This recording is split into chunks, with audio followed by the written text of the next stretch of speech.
The rain hit harder than Linda Carter had ever remembered. Her shoes soaked through suitcase resting at her feet like a tombstone to her old life. She stood outside the house she once called home in Greenville, Ohio. From behind the door, her son Ryan shouted, voice sharp and final, "Don't come back, Mom. You lost your job. You've got nothing left to offer." Linda didn't scream. She didn't beg. She just stood still, letting the cold water soak her thinning gray hair. Inside that house was the boy she had saved, rescued from a back alley as an abandoned, sickly infant with a heart condition.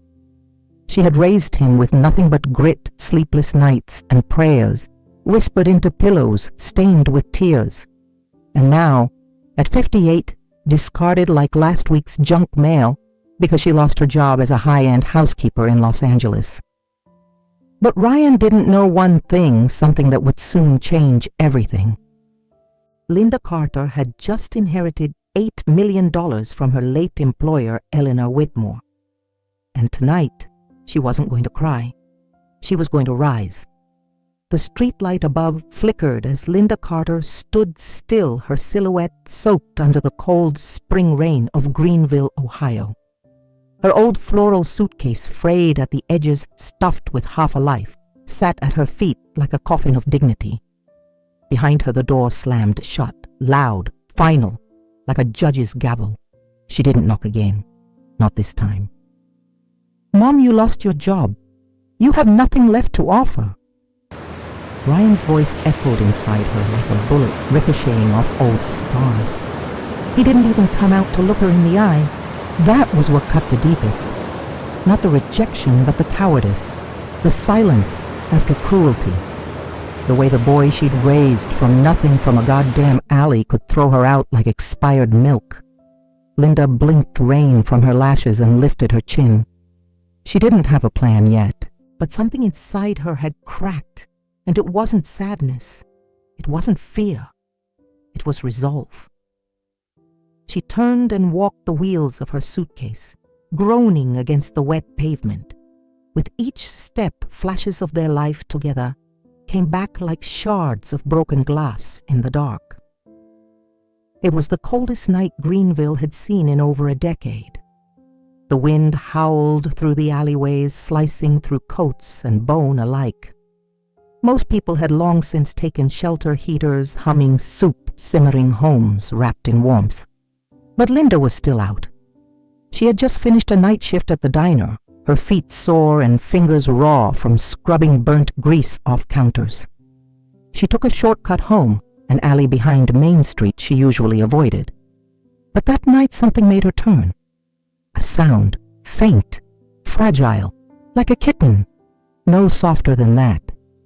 She stopped, narrowed her eyes through the misty dark, and there beneath a stack of old pizza boxes and a soggy fleece blanket was the smallest human she had ever seen. A baby. No older than a year and a half, shivering, wheezing, eyes too wide for a face so small. He didn't cry. He just stared up at her, trembling as if even the energy to scream had left him. Linda's heart nearly stopped. She dropped her purse, ran to him, scooped him up. His skin was icy, his clothes soaked and threadbare, his breathing ragged, uneven. She didn't hesitate. She took off her coat, wrapped it around him, and sprinted faster than she'd run in years toward the emergency room 6 blocks away. That night, doctors told her he had a congenital heart defect. Severe. He needed monitoring, care, stability. They also said something else. "No one's looking for him," the nurse whispered. "No missing child report. Nothing. He was disposable. To someone out there, this baby was a problem that could be thrown away. But not to Linda. Not anymore. She didn't sleep that night. She sat by his hospital crib, holding his tiny hand, humming old lullabies she hadn't sung in years.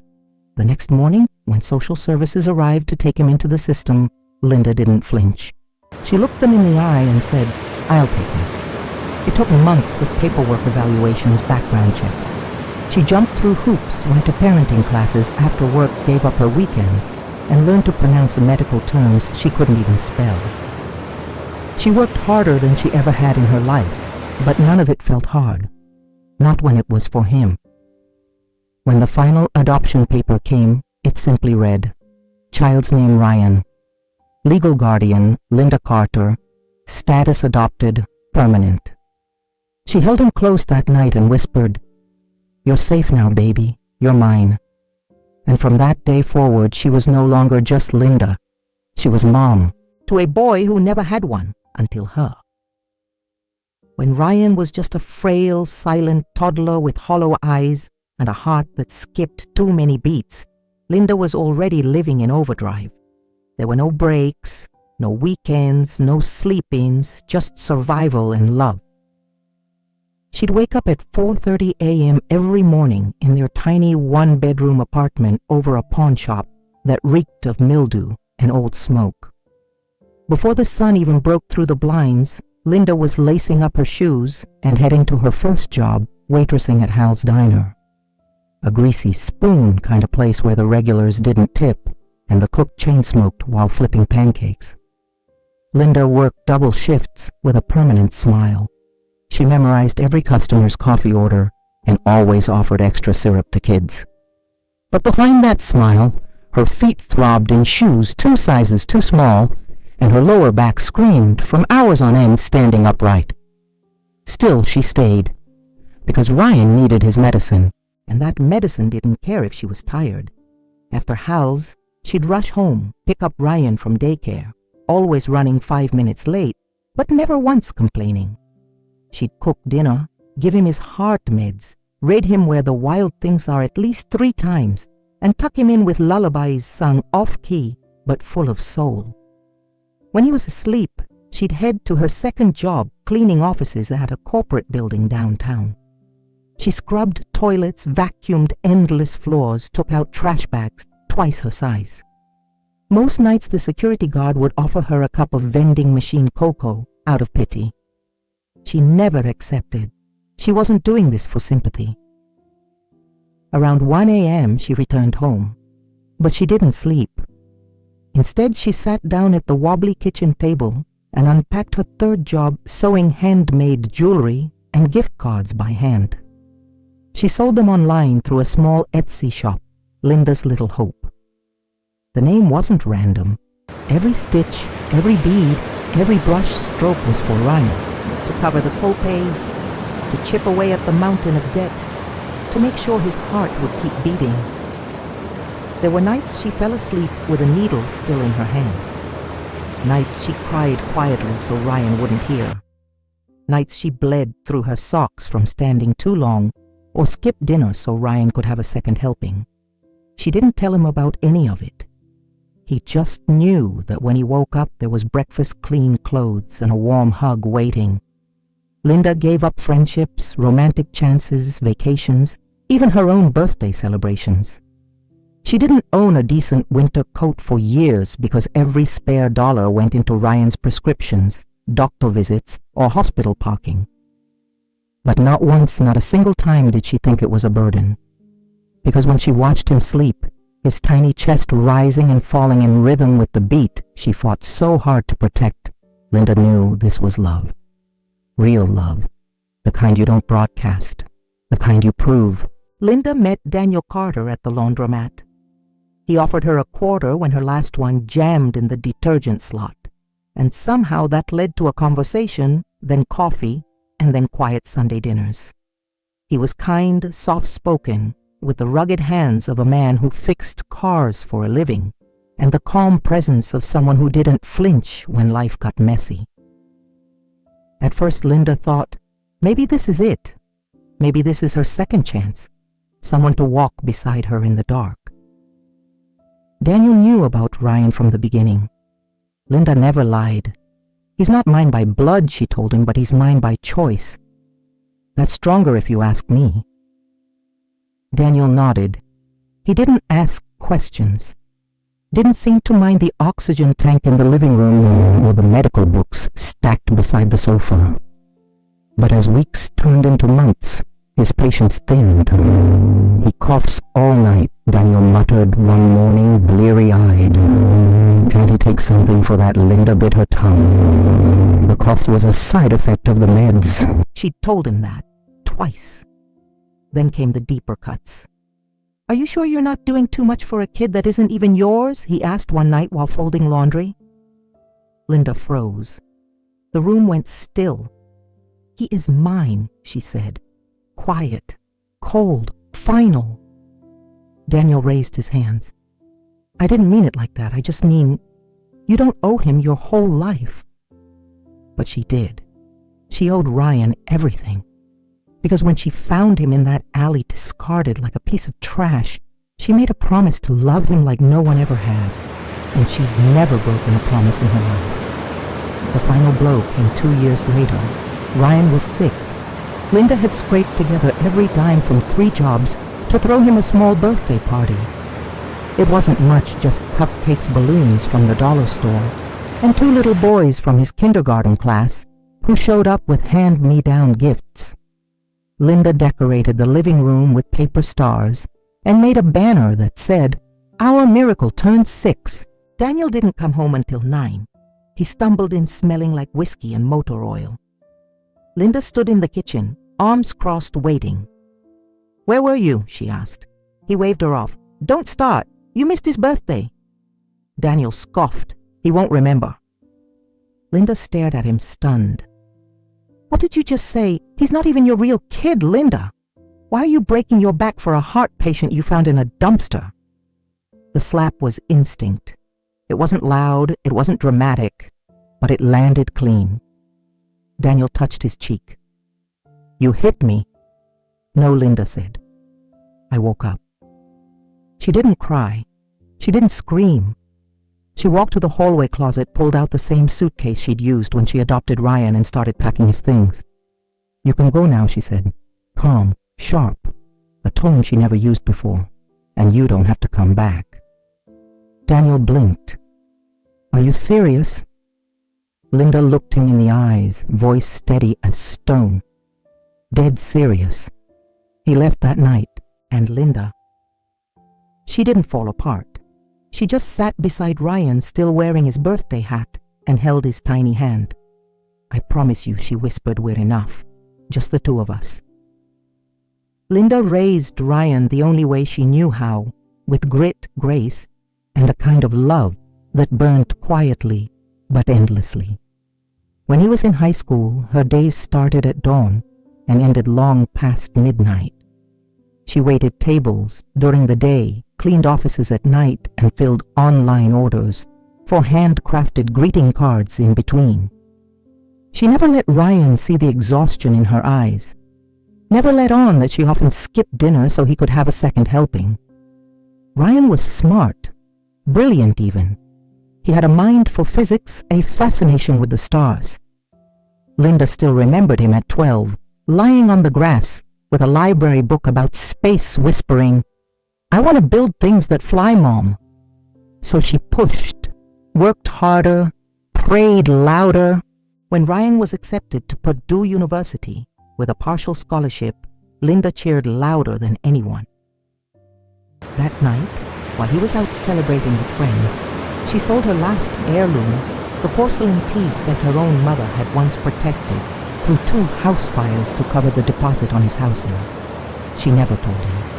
He didn't need the weight. She carried it for both of them. Through college, she mailed him care packages every month, little notes with dumb puns, homemade granola, new socks. She never missed a tuition payment, never let a book bill go unpaid. Ryan just knew that somehow everything was always covered. He didn't know she'd stopped turning on the heat in her apartment to afford it. He graduated with honors. Linda sat in the back row of the stadium, crying silently as his name echoed through the speakers. She clapped until her palms stung. Ryan landed a good job in Cincinnati. A year later, he told her he was going to propose to Ashley Morgan. She's amazing, Mom, classy, smart. Her family's different than us, but she gets me. Linda smiled, though her gut twisted. Ashley had always been polite, but there was something in her eyes like she was evaluating Linda the way you'd examine a used car. Still, Linda said what any good mother says, as long as she loves you. When they married, Linda handed over her life savings, $38,000, toward a down payment on a house in Greenville. 3 bedrooms, a yard, room for the baby that would one day come. She refused to put her name on the deed. "It's your home," she told Ryan, "a gift for your future." "Will you live with us?" he asked. She smiled. "Only if you'll have me." And he did, at first. Linda moved into the guest room. She cooked breakfast, folded laundry, tended the garden. When Ashley became pregnant, Linda enrolled in infant CPR classes, wanting to help, wanting to belong. But then the temperature in the house began to shift. Ashley started making comments about how Linda folded the towels wrong, about how she didn't use the right detergent or micromanaged the nursery. Her tone turned colder, her glances sharper. Her presence became a silent audit. Still, Linda said nothing. She didn't tell Ryan about the whispered complaints, the looks of disapproval, or the condescending suggestions that maybe it's time for her to find a place of her own. She didn't say a word when Ashley's mother, Carol Morgan, visited and loudly wondered aloud, "How long is your mother planning to stay?" Because Linda had spent a lifetime learning that love was silent, and that sacrifice didn't come with receipts. She protected Ryan from everything, the financial struggles, her own loneliness, even the early signs of health issues that she quietly tracked through online forums. All he ever saw was a smile, and all she ever wanted was for him to soar. The phone call came on a Tuesday morning, unassuming, quiet, and cruel.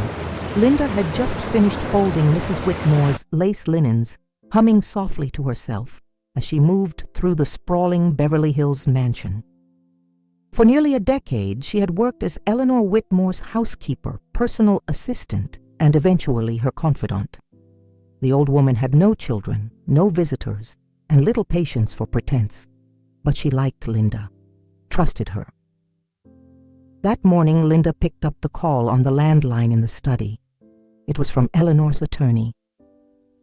"Miss Carter, I'm sorry. Mrs. Whitmore passed last night in her sleep." Linda didn't answer at first. Her breath caught. The attorney continued. "As per her wishes, all household staff will be released effective immediately. We'll be in touch with further details." The line went dead, just like that. A decade of loyalty, of reading aloud, when Eleanor's eyes failed, of late-night conversations over tea, of being more than help and less than family, erased by a single sentence. Linda stood in the quiet house sunlight, pouring through the windows, like nothing had changed, and realized she had nowhere to go. By sundown, she was packing her modest things into a single duffel bag. The mansion, her world for 10 years, echoed with absence. She paused at the doorway to Eleanor's bedroom one last time, whispered, "Thank you," and walked out. Her flight to Greenville was cheap and turbulent. She held her coat close and stared out the window, rehearsing how she'd explain it all to Ryan. She didn't plan to stay forever, just until Ashley gave birth. A few weeks, maybe a month. She'd find part-time work, help with the baby, be useful. That word rang in her ears. Useful. When she arrived at the front porch, suitcase in hand, she rang the bell twice. Ryan opened the door, baby books under one arm. Surprise flickered across his face, followed by something else. Hesitation. "Mom," he asked. She smiled. "Hi, sweetheart. Can I come in?" Ashley stood at the top of the stairs, 8 months pregnant, one hand resting protectively on her belly. She didn't smile. In the living room, Linda explained everything: Eleanor's passing, the job loss, the plan to stay for a little while. Ryan nodded, but his expression tightened. Ashley said little, mostly exchanging glances with Ryan when Linda wasn't looking. At first things were civil, quiet. Linda tried not to intrude. She cooked dinner, cleaned up after herself, kept to her room. She asked about Ashley's doctor visits, offered to set up the nursery, but cracks appeared quickly. Ashley's mother, Carol Morgan, came to visit one afternoon and made no effort to hide her disdain. "It's generous of you two to take her in," she said loudly over tea. "But don't you think at her age she should be contributing? Maybe a little childcare training, you know, if she's planning to be around the baby?" Ashley nodded subtly. "We've actually been talking about that." Later that night, Ryan approached Linda in the kitchen. "Mom, maybe we can set some expectations just while you're here. Ashley's under a lot of stress. We're thinking either you take some certified infant care classes or you look for part-time work, something to help out." Linda blinked. "I just lost my job, Ryan. I came here to catch my breath. I thought I could help with the baby." "You still can," he said. "But you're not retired, Mom. You're healthy. You could work another 20 years.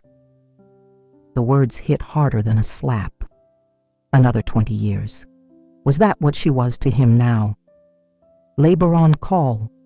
She looked down at her hands, calloused, weathered hands that had fed him, bathed him, held him through every fever and heartbreak.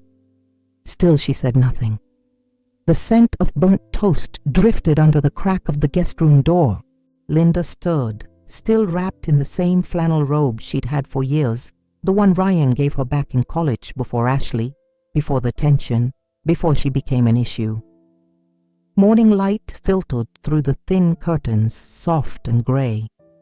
She stretched, trying to ignore the ache in her lower back, then swung her legs off the bed. Her foot hit something hard. She looked down. The suitcase, her suitcase, neatly zipped, propped upright, positioned perfectly beside the door, as if someone had taken time, deliberate time to move it there while she slept. Linda stared at it. At first she didn't react. Her brain couldn't process it. The suitcase had been in the closet. She hadn't touched it since she arrived. The only other people in the house, she stood slowly, walked into the hallway. The house was silent, too silent. In the kitchen, Ashley sat at the table sipping herbal tea, a small bowl of yogurt in front of her. Her perfectly manicured nails tapped her phone screen as she scrolled. She didn't look up. Linda cleared her throat. Ashley glanced at her. "Oh, morning." Linda swallowed. "My suitcase is by the door." Ashley didn't blink. "Yes. We thought it'd be easier for you." Linda asked, though she already knew. Ryan walked in a beat later, holding his coffee mug like a shield. He looked freshly showered, not a hair out of place. He didn't make eye contact. "Mom," he said, setting the mug down, "Ashley and I talked last night. Without me. We didn't want to wake you," he said quickly. "But we've been thinking, this arrangement isn't working. You've had a week to rest. But we're about to be new parents. We need peace, stability, space." Linda's jaw tightened. "I don't take up space." Ashley set her phone down with a sigh, suddenly in control. "It's not just physical, Linda. It's presence. We're on edge. You rearranged the spice rack. You criticized the formula brand I chose. You leave the light on in the hallway at night." Linda's lips parted. "I didn't criticize," Ashley held up a hand. "It's okay. We understand. It's generational. But this is our home, our child, and we need to feel in charge." Ryan chimed in, his voice careful, like he was trying to soften a blow. "We love you, Mom. We're just not equipped to care for you right now." Linda blinked. "Care for me? You lost your job. You don't have income. You're not contributing." The words hit her like stones, each syllable heavier than the last. "I didn't come here to be a burden," she said quietly. "But that's what it's become," Ashley said flatly. Ryan finally looked up just for a moment. "I'll call a cab. There's a budget inn near the freeway." Linda stood there, her hands clenched at her sides. Her heart pounded, but her face remained still. And then she nodded. "I see." She walked back to the hallway, lifted the suitcase herself. It was heavier than she remembered. At the door, she paused. "I changed your diapers," she said softly, not looking back. I sat by your hospital bed when your heart stopped at 5. I worked 18-hour days to pay for your braces and that stupid telescope. I bought this house. I bought your life, Ryan. Silence. Ashley shifted in her seat, uncomfortable. Ryan's expression darkened, but not from guilt, from annoyance. Mom, don't make this dramatic. Linda looked over her shoulder, eyes sharp. I'm not making this dramatic, she said. I'm making this final. Then she opened the door, walked out into the cool morning air, and didn't look back. Not even when the door closed behind her with a soft, devastating click. The plane touched down in Los Angeles with a jolt that mirrored the storm inside Linda Carter's chest. She hadn't eaten, barely slept. The week in Greenville had stripped something from her, something she wasn't sure she wanted to recover. But as the wheels screeched against the tarmac and the city of angels opened up beyond the terminal windows, a different part of her stirred. The part that had been quiet for too long.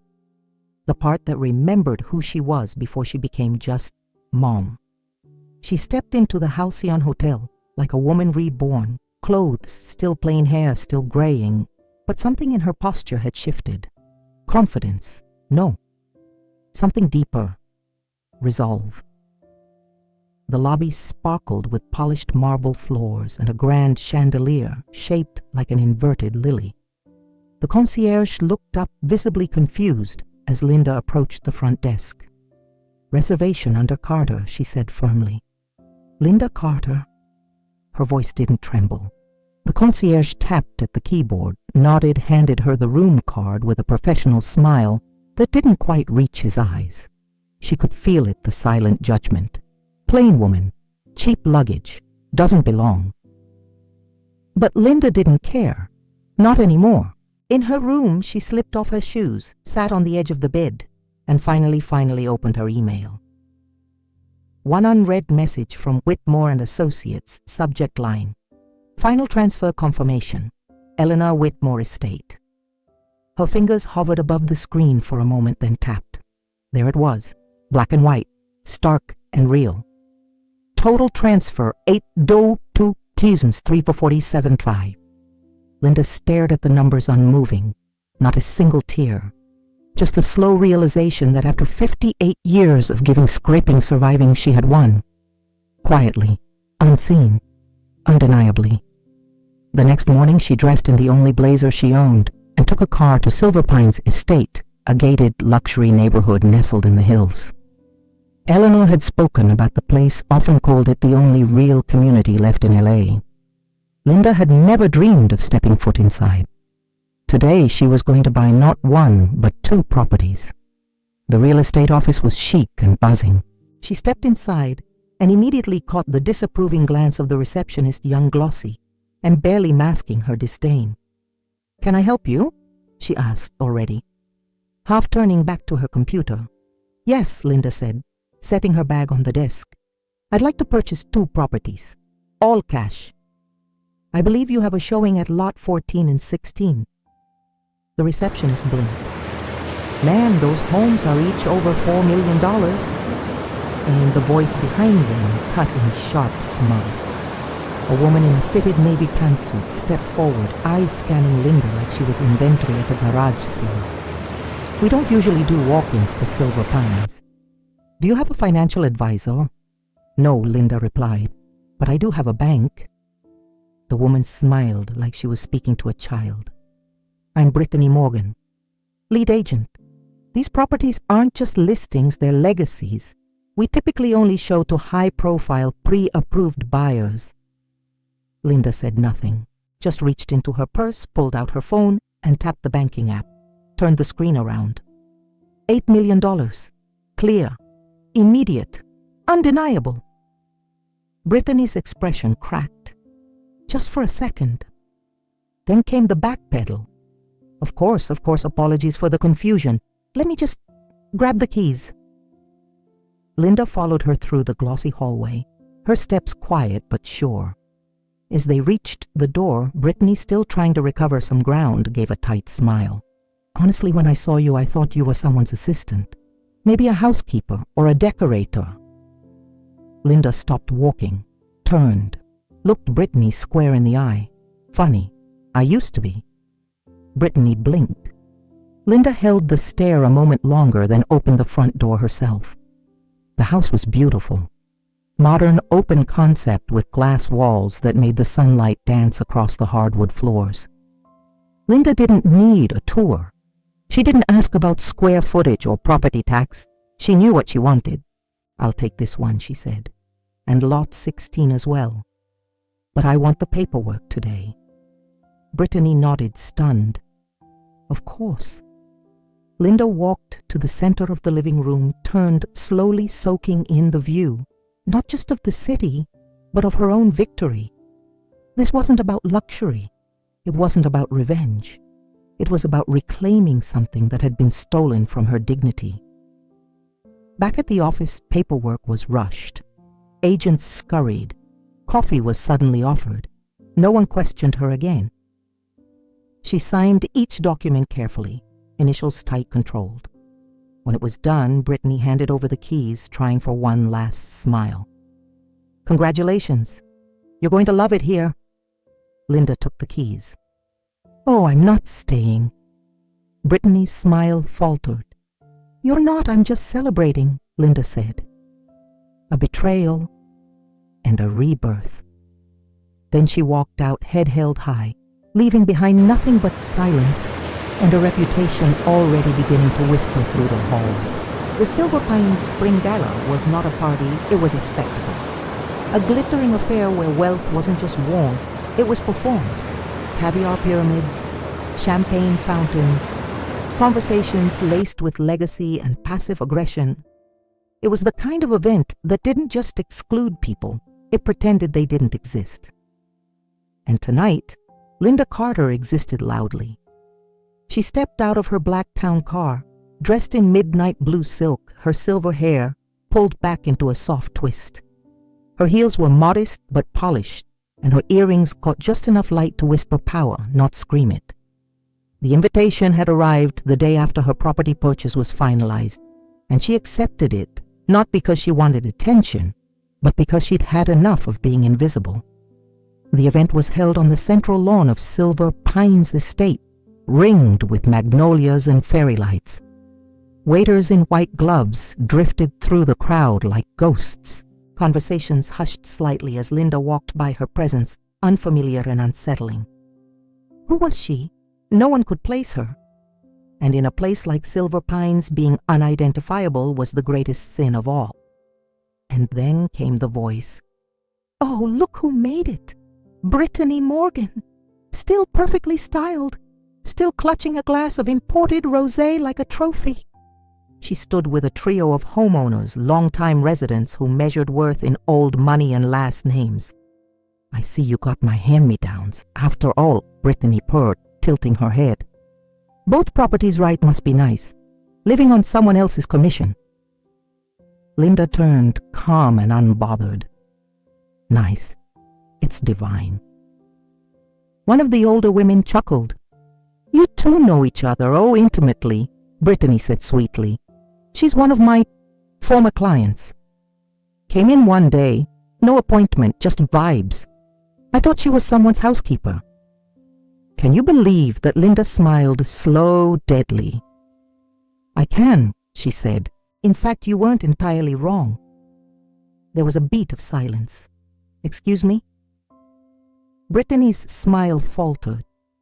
Linda took a step forward, her voice warm but slicing clean. "I was a housekeeper for a woman who had more grace in her sleep than you'll ever manage in your entire career. I scrubbed her floors. I held her hand while she died. And because she saw value in who I was, not what I wore or how I spoke, she left me everything." Linda turned, slightly raising her voice, just enough for the surrounding crowd to lean in. $8 million. No strings, no apologies, no, "May I help you, ma'am?" while you're side-eyeing my shoes. Brittany opened her mouth, but Linda wasn't done. "You want to talk legacy? Let's. My legacy is carved from soap, suds, second shifts, and sacrifice. I didn't inherit my seat here, I bled for it. You judged me the moment you saw me, and you were wrong, spectacularly wrong. Someone nearby clapped just once, then again. The sound spread like wildfire. Linda's gaze didn't flinch. But here's the thing, Brittany. I'm not angry. I'm grateful. Because people like you make women like me sharper, stronger. You remind us what it feels like to be underestimated, so that when we rise, we never forget. The applause grew swelling into a wave of polite rebellion. Someone whispered her name. Someone else asked for a photo. HOA board members who hadn't returned her welcome email now smiled like old friends. Brittany stood frozen, her cheeks flushed, fingers tightening around her glass, like it was the last thing tethering her to the ground. Linda leaned in one last time voice, low, private, final. And just so we're clear, she said with a razor smile, I didn't buy those houses from you. I bought them despite you. Then she turned and walked away, the crowd parting like silk dignity trailing behind her like a designer gown. That night the gala would be remembered, not for the imported champagne, not for the overpriced band, not for the hedge fund toasts, but for the woman who walked in alone and left with the room. By the following week, Brittany Morgan's profile was quietly scrubbed from her agency's website. A discretionary reassignment, they called it. Linda didn't care. She had 2 homes now, both radiant under the Los Angeles sun. But more than that, she had her name back, her power, her story. And for the first time in 58 years, she didn't have to explain herself to anyone. It started with a shaky handheld video recorded from the spare bedroom of someone's suburban house. Ryan looked tired, disheveled, his hair messier than usual, his expression carefully tuned to heartbreak. A single desk lamp lit his face from the side, casting long shadows under his eyes. It was the kind of image built for sympathy. He titled the stream, My Cold-Hearted Mom Left Me When I Needed Her Most. It began slow, just a dozen viewers, a few comments. But then he told them his version. He wept on camera as he recounted how his mother had abandoned him and Ashley right before the baby was born. How she had refused to contribute, how she'd made everything about herself, how she walked out in a rage when asked to help pay bills or take an infant CPR class. She said she couldn't take it. He sniffed, eyes damp but focused on the lens. She didn't even say goodbye to Ashley. Or to our unborn son. She just packed her bags and left. Like we were? Disposable. He paused. For years I defended her, he said, voice cracking. Even when Ashley told me she was manipulative. Even when my friends said something was off. I loved my mom. But love doesn't mean letting someone treat your family like garbage. The chat exploded with comments. OMG, I'm crying. You're so brave for telling your truth. My mom was like that too. Narcs always play the victim. You don't owe toxic people anything, even if they're family. Within 48 hours, the video hit 200,000 views. Then someone stitched it on TikTok with the caption, When your mom chooses ego over her grandchild. The clip went viral. Podcasts invited Ryan for interviews. His story, tragic, tearful, perfect for engagement, made its rounds. He launched a full channel, My Cold-Hearted Mom. New videos dropped twice a week. She never hugged me first. How I survived emotional neglect. When love turns toxic, a son's truth. He wasn't just a grieving son anymore, he was an influencer, the face of standing up to parental toxicity. Sponsors came calling, mental health merch deals, a book offer, and still, not once did he mention that Linda had raised him alone, that she'd skipped meals for him, that she gave him a house, or that she'd never told the world a single ugly thing about him. He erased her, rewrote her, and the world believed him. The video thumbnail was simple. No filter, no branding, just a single still frame of Linda Carter, hair pulled back, eyes calm, sitting at a wooden table with a cup of black coffee in front of her.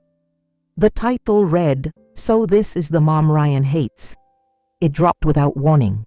No marketing, no countdown. Just a single link posted to a new channel called Linda Unfiltered with a description, "I stayed silent for 35 years. Not anymore." In the first few minutes, the view count ticked up slowly. A few hundred curious viewers clicked in, expecting maybe an old woman rambling, maybe a weak apology. What they got was an execution. Linda began softly, her voice steady but raw. "I didn't want to do this," she said, hands folded neatly. "I raised my son with the belief that dignity mattered more than pride, that truth didn't need an audience." She paused. "But apparently if you don't stream it, it never happened." Then she pulled out the first file, a worn manila envelope. She opened it and lifted out a single page, clearly a photocopy of a legal document. "This," she said, holding it to the camera, "is the adoption certificate. Ryan was left in an alley at 18 months old. I took him in, loved him like blood, and never once reminded him he wasn't." She laid it flat on the table. "Here are the medical receipts," she continued, pulling out a second stack. "Every single surgery, every ER visit, paid by me, a waitress, a cleaner, a woman who worked 70-hour weeks so her son could run without pain. She didn't cry. She didn't flinch. She just kept laying down evidence like poker cards in a winner's hand. Here's a copy of the deed to the house I bought in Ryan's name when he got married. I used my life savings, no strings, never even asked for a thank you." Next, she played a recording. The audio was tinny but clear. Ryan's voice, "If we get her to move out, we won't have to cover utilities for 3 people. I don't care where she goes, just, she's costing us more than she's worth." Ashley's voice followed. "Let her couch surf or something. We're not her retirement plan." The live stream chat exploded. Linda let the silence sit for a moment before speaking again. "I didn't walk out. I was pushed out. And now I'm watching my son, my boy, use the internet to sell a version of me that doesn't exist." She looked into the camera, eyes unshaken. "I have nothing to sell. No sponsors, no book deal, just the truth. And this video is for every mother who gave everything and got silence in return. For every woman told she was only worth what she could offer." She leaned forward. "I didn't lose my son," she said. "He lost me." And then she ended the stream. No hashtags, no merch, just truth. It took less than 12 hours for the video to go viral. Within a day, Linda Carter began trending on Twitter and TikTok. Celebrities reposted clips of the recording. Therapists stitched her monologue into reels titled, "When the Scapegoat Mom Finally Speaks." It didn't take long. Just 3 days after Linda's live stream, the tide turned from sympathy to outrage, fast, ruthless, and public. Reddit threads exploded. People dug through Ryan's past videos and found inconsistencies, conflicting dates, altered details, lies stacked on top of carefully edited tears. Screenshots circulated, side-by-side comparisons, TikToks dissecting his tone, his phrasing, his fake cries. He wasn't just a liar, now he was a manipulator, a fraud. And worse, a man who tried to destroy the very woman who gave him everything. "Cancel Ryan Carter" trended for 48 hours straight. Influencers who once collabed with him issued apology statements. "I had no idea what Linda Carter endured. I stand with her." Even Ashley's old college roommate posted a video. "She told me once years ago she thought Ryan resented his mom for being poor. I didn't say anything back then. I should have." And then came the lawsuits.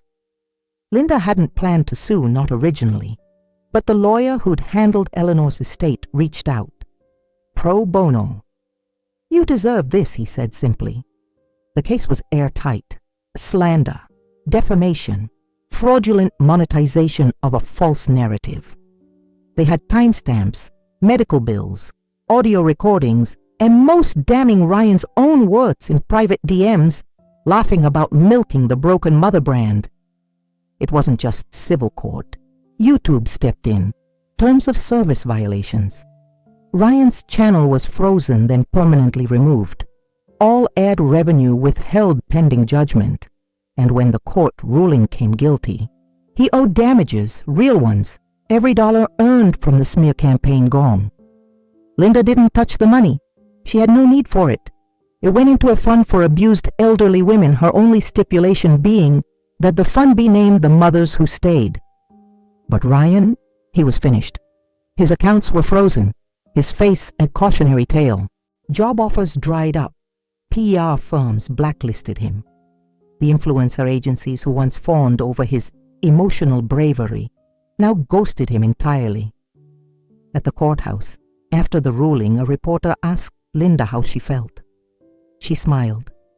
"I'm not here to bury my son," she said, "but I won't carry the weight of his lies either." And with that, she turned and walked out, sunlight pouring across her shoulders like justice itself. The courtroom was colder than Linda expected. Not in temperature, but in tone. It smelled like old carpet paper and 100 disappointments. She sat straight in the front row, wearing a dark navy dress and a gray shawl that Eleanor had once gifted her. Her face was calm, her hands folded, but inside, her heart beat steady and loud. Across the aisle sat Ryan. He looked smaller now, thinner. The weight loss from stress had sunk his eyes deep into his face.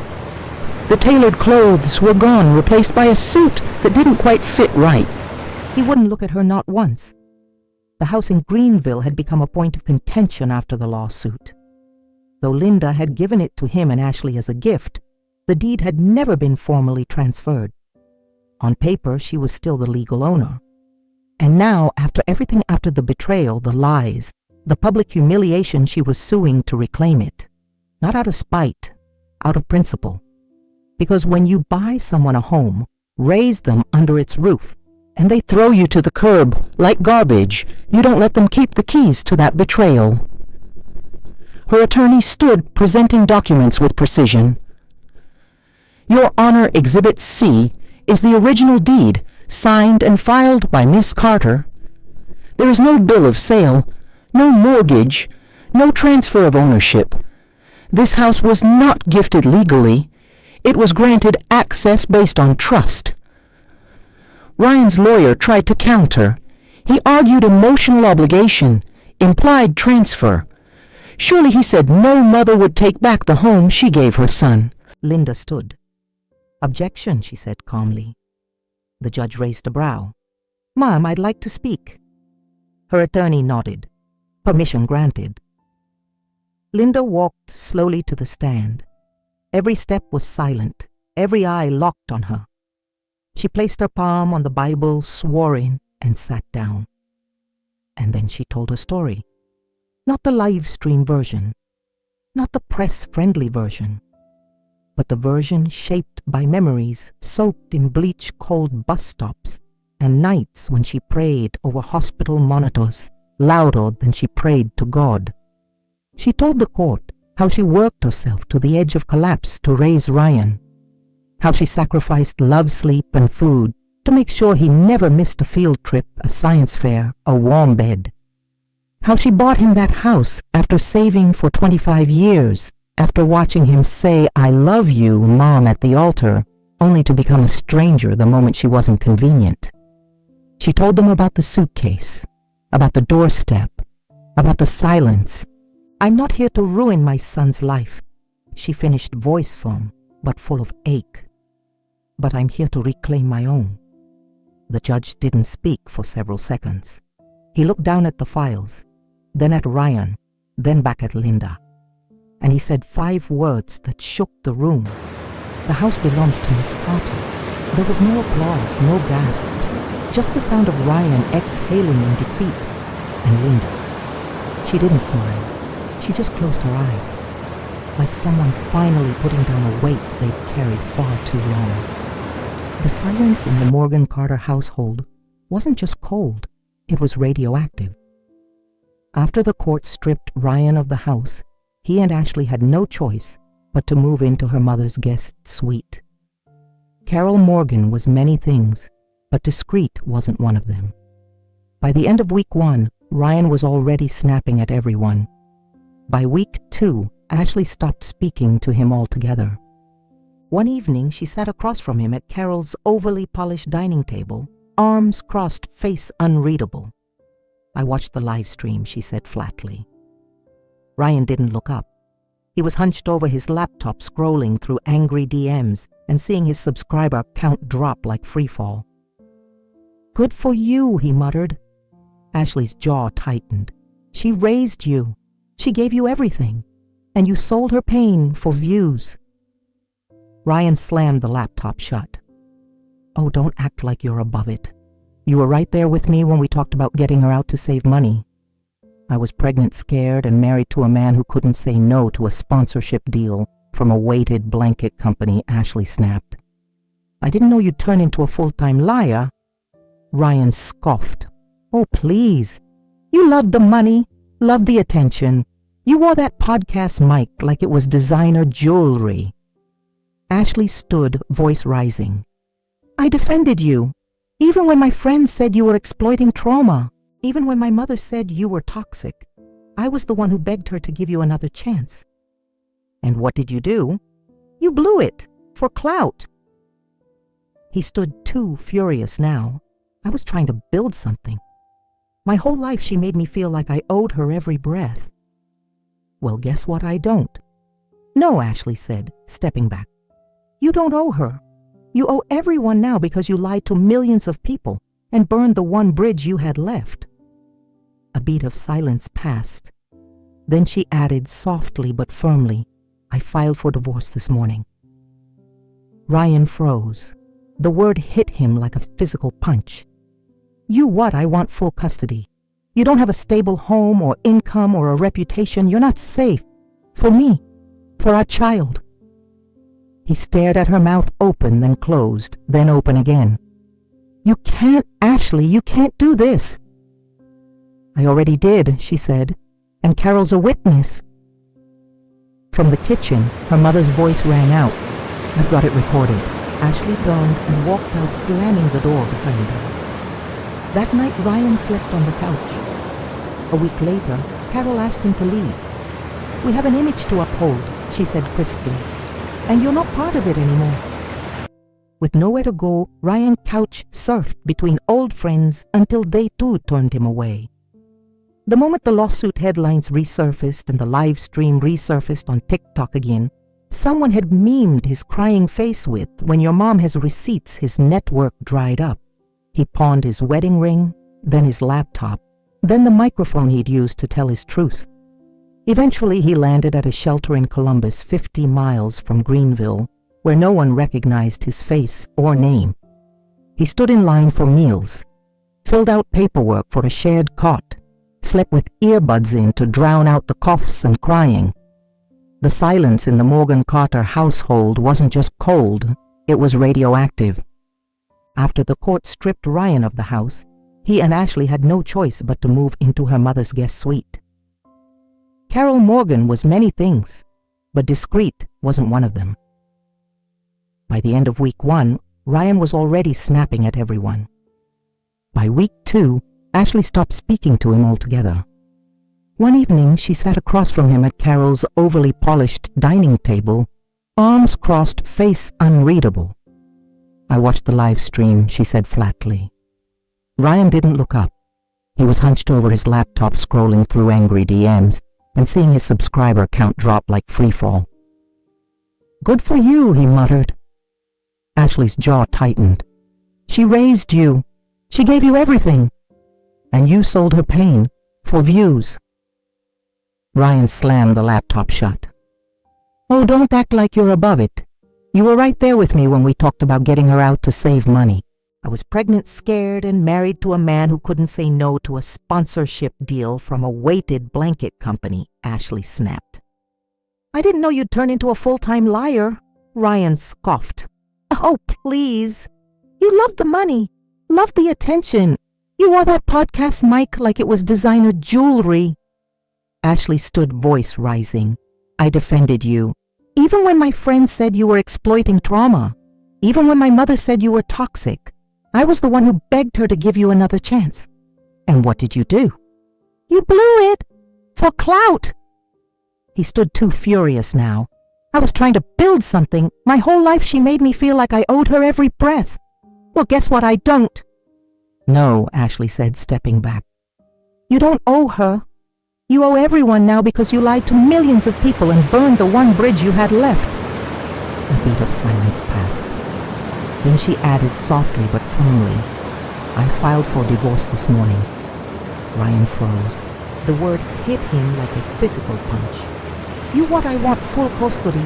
You don't have a stable home or income or a reputation. You're not safe. For me. For our child. He stared at her mouth, open, then closed, then open again. You can't, Ashley. You can't do this. I already did, she said. And Carol's a witness. From the kitchen, her mother's voice rang out. I've got it recorded. Ashley turned and walked out, slamming the door behind her. That night, Ryan slept on the couch. A week later, Carol asked him to leave. We have an image to uphold, she said crisply, and you're not part of it anymore. With nowhere to go, Ryan couch-surfed between old friends until they too turned him away. The moment the lawsuit headlines resurfaced and the live stream resurfaced on TikTok again, someone had memed his crying face with, when your mom has receipts, his network dried up. He pawned his wedding ring, then his laptop, then the microphone he'd used to tell his truth. Eventually, he landed at a shelter in Columbus, 50 miles from Greenville, where no one recognized his face or name. He stood in line for meals, filled out paperwork for a shared cot, slept with earbuds in to drown out the coughs and crying. One night, as snow piled outside the shelter windows, he scrolled through an old social media account using a public library computer. He typed in one name, Linda Carter. The first result wasn't her personal page. It was a charity, the Mothers Who Stayed Foundation. Founder Linda Carter. He clicked. There she was, smiling beside a group of women in a sunlit park, a community project helping single mothers get back on their feet. The caption read, She raised a son with nothing but love, and when the world took everything, she still gave more. This foundation is for the women no one thanks. Ryan stared at the screen for a long time. He didn't cry, didn't speak. He just closed the browser and walked back to the shelter. It was quiet at Lake Haven in early spring. The kind of quiet that didn't feel empty but earned. A peace that hummed beneath the birdsong, the slow rustle of pine trees, and the steady sound of brush on canvas. Linda Carter stood barefoot on the wooden porch of her cottage, a small sun-washed home nestled at the edge of the Oregon forest. A steaming mug of dark roast warmed her fingers as the morning mist curled over the lake like breath from the earth. She had been here for nearly 6 months now. No reporters, no live streams, no past to perform or defend. Just sky, pine, canvas, coffee, and freedom. After the trial, the headlines had stopped. The buzz faded. The world moved on, as it always does. But Linda didn't go back to Silver Pines. She donated one of the mansions to a transitional housing program for displaced women, sold the other anonymously, and used the money to launch her foundation, the Mothers Who Stayed Foundation. It wasn't just charity, it was legacy. A lifeline for women who'd raised children through storms, only to be discarded when the sun came out. She gave workshops, hosted quiet retreats, helped file court petitions for women who had no voice. And every month, she sent one handwritten letter to a new mother from the network, ending each one the same way. You are not weak for loving hard, you are not wrong for staying long, and you are not disposable. Back in Lake Haven, Linda started painting again. Not portraits, not commissions, landscapes, wide open skies, storms breaking over mountains. Light emerging from the edge of the canvas like a secret finally spoken aloud. She kept her phone on silent, checked email once a week. The only app she used regularly was her weather tracker. Because every morning began the same way: a walk by the lake, a fresh pot of coffee, and a few quiet hours in her sunroom studio. One day in May, she received a letter, real paper, handwritten, the return address smudged. It was from a woman named Sherry in Montana. Sherry had seen the live stream, had followed the foundation, had escaped an abusive home with 2 daughters, and now worked nights at a grocery store while attending online classes. She wrote, "When I saw what you endured and how you didn't let it kill your kindness, I realized I could start over too. I just wanted to say thank you. You made someone like me feel visible." Linda read the letter twice, then folded it carefully and placed it in her desk drawer. It joined a small pile, a growing one. Late that afternoon, she pulled out her easel and started something new, a horizon still blank, waiting for light. As she dipped her brush into gold ochre, she thought for just a moment of Ryan. She didn't hate him, not anymore. Grief had long ago folded into something quieter. Not forgiveness exactly, but distance, like a scar healed over but still sensitive in winter. She had sent him one letter after the court case. Just one. "I loved you more than I ever loved myself. But I won't set myself on fire to keep you warm anymore." No reply ever came, and that was fine, because this chapter wasn't his, it was hers. At 70, she began learning guitar, not to perform, just to feel the chords in her fingers, to sing quietly to herself while making soup or folding linens or watching the sky bleed orange behind the pines. One Sunday morning, as she sat with a cup of tea on her porch, a young woman from the foundation arrived, nervous, hopeful, and holding a stack of documents. "I just didn't know who else to ask," she said. Linda gestured to the rocking chair beside hers. "Well," she said, smiling, "now you do." They talked for hours about housing grants, about fear, about strength. And when the girl left, she hugged Linda tight and whispered, "I want to be like you." Linda watched her walk down the path and disappear into the trees. Then she looked out over the lake wind, lifting her silver hair. She wasn't the mother people pitied anymore. She wasn't the woman in the rain with a suitcase at her feet. She was Linda Carter, painter, mentor, warrior in soft shoes. And in the silence that followed, she whispered not to the sky, not to anyone watching, but to herself alone, "I am not what was done to me. I am what I chose to become." I don't regret raising Ryan. Even after everything, the lies, the lawsuit, the cold words he threw like stones, I don't regret loving him. I don't regret the sleepless nights, the missed meals, the aching hands, or the decades I spent working 3 jobs just so he could have a future. Because love, real love, is never wasted. What I do regret is not protecting myself sooner. I regret believing that being a good mother meant being a quiet one, that sacrifice was the same thing as love, that if I just gave enough, waited long enough, stayed patient enough, he would see me, he would value me. But the truth is, some people only value you for what you can give them. And when you stop giving, they don't just forget you, they erase you. To anyone watching this, maybe you're a mom, maybe you're a daughter, maybe you're the child who's just starting to understand what your mother gave up for you. Or maybe you're the version of me I used to be, smiling through pain, hoping that love will be enough. Let me tell you something. I wish someone had told me 20 years ago. You are not less because you're tired. You are not selfish because you say no. And you are not broken because someone you love turned their back on you. We live in a world that praises resilience, that punishes boundaries.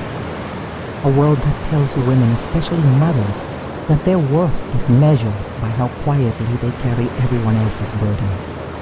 But I've learned, often the hardest way, that you can drown in silence. You can bleed internally for years and still be expected to smile at Sunday dinners. And when you finally scream, when you finally say enough, they call you ungrateful, dramatic, cold-hearted. Well, I'm not cold-hearted, I'm clear-eyed.